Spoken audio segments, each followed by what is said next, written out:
उज्जैन की ऐसी murder mystery, जी हां, अगर इसको कहूं कि हैरान करने वाली मर्डर मिस्ट्री तो गलत नहीं होगा।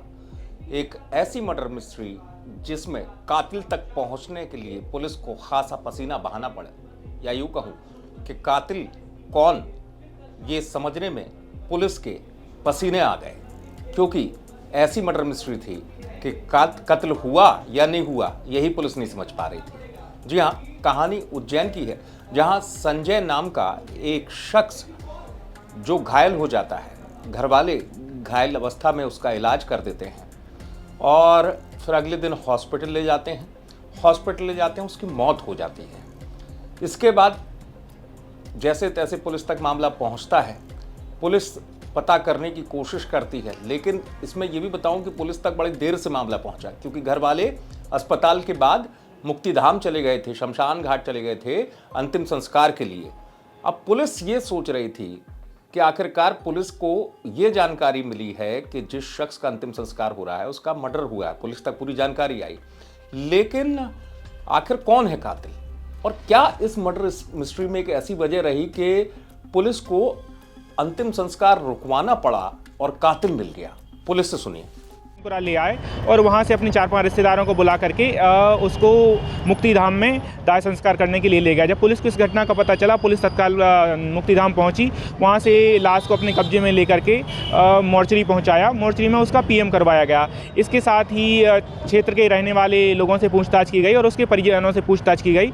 तो मृतक के बड़े भाई राकेश के द्वारा बताया गया कि कल रात्रि में पिताजी और भाई के बीच विवाद हुआ था। उसी दौरान चाकूबाजी की घटना हो गई थी और भाई को चोट लग गई थी। उसके भाई की कथनों के आधार पर थाना महाकाल में 302, 201, 34 में एफआईआर दर्ज की गई है और पिता कैलाश और उसकी मां ताराबाई को हत्या में और हत्या के बाद साक्ष्य छुपाने के अपराध में गिरफ्तार किया गया है। क्या कारण था, क्यों पिताजी ने मार दिया? जैसे पिताजी जो कैलाश हैं और संजू दोनों शराब पीने के आदी थे और रोज़ ही इनके बीच में गाली गलौज होती रहती थी।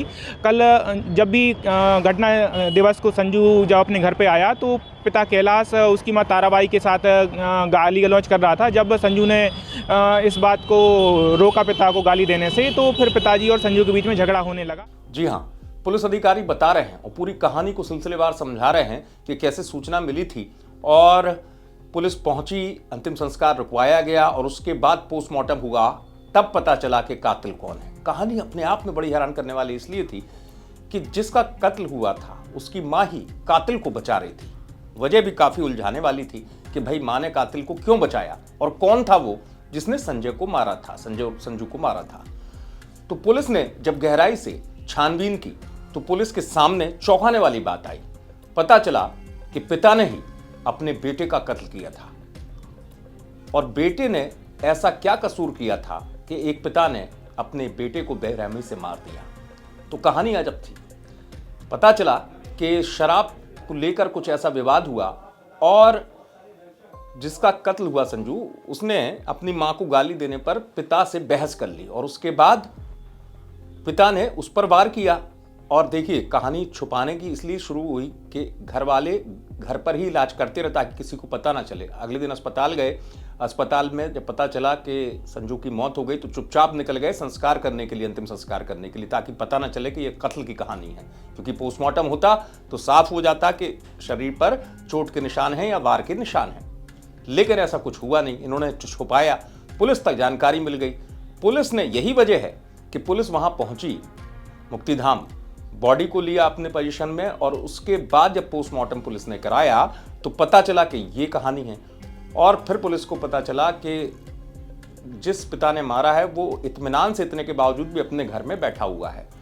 तो पुलिस ने पहुंचकर जब दबिश दी तो पूरी कहानी सामने आ गई कि अपने ही बेटे के कातिल को एक मां क्यों बचा रही थी, क्योंकि कत्ल करने वाला उसका पति था, यानी जिसकी मौत हुई उसका पिता था।